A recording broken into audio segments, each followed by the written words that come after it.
ಶ್ರೀ ಗುರುಭ್ಯೋ ನಮಃ. ಜೈ ಶ್ರೀಕೃಷ್ಣ. ಎಲ್ರಿಗೂ ನಮಸ್ಕಾರ. ಇವತ್ತು ಭಗವದ್ಗೀತೆಯ ಮೊದಲನೇ ಅಧ್ಯಾಯ ಅರ್ಜುನ ವಿಷಾದ ಯೋಗದ 32ನೇ ಶ್ಲೋಕವನ್ನು ನೋಡ್ತಾ ಇದ್ದೀವಿ.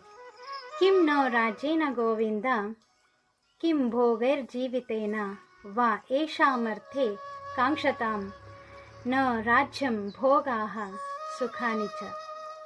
ಅರ್ಥ, ಕಿಂ ನೋ ರಾಜ್ಯೇನ, ಏನು ಪ್ರಯೋಜನ ರಾಜ್ಯದಿಂದ, ಭೋಗೈರ್ಜೀವಿತನ ಅಂದರೆ ಭೋಗ ಜೀವನದಿಂದ ಏನು ಪ್ರಯೋಜನ ಗೋವಿಂದ, ವಾ ಅಥವಾ ಏಷಾಮರ್ಥೆ ಯಾರಿಗೋಸ್ಕರ, ಯಾರ ಸಲುವಾಗಿ, ಕಾಂಕ್ಷತಾಂ ಅಪೇಕ್ಷೆ ಪಡಲಿ ನಾನು, ರಾಜ್ಯಂ ಭೋಗಾಹ ಸುಖಾನಿಚ ಈ ರಾಜ್ಯವನ್ನು ಭೋಗವನ್ನು ಸುಖ ಸಂತೋಷವನ್ನು ಯಾರಿಗೋಸ್ಕರ ನಾನು ಅಪೇಕ್ಷೆ ಪಡಲಿ ಕೃಷ್ಣ ಅಂತ ಇಲ್ಲಿ ಅರ್ಜುನನು ತನ್ನ ವೇದನೆಯನ್ನು ಹೇಳ್ಕೊಡ್ತಾ ಇದ್ದಾನೆ ಗೋವಿಂದನಲ್ಲಿ, ಶ್ರೀಕೃಷ್ಣ ಪರಮಾತ್ಮನಿಗೆ.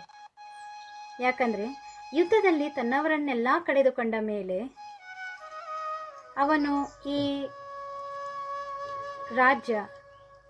ರಾಜ್ಯದಿಂದ ಬರ್ತಕ್ಕಂತಹ ಭೋಗ ಸುಖಗಳನ್ನು ಹೇಗೆ ಅನುಭವಿಸಲಿ ನಾನು, ಯಾರೂ ಇಲ್ಲದೇ ಇರಬೇಕಾದ್ರೆ ಎಲ್ಲರನ್ನೂ ಕಳೆದುಕೊಂಡ ಮೇಲೆ ಈ ಭೋಗ ಸುಖಗಳು ನನಗೆ ಏತಕ್ಕೆ ಬೇಕು,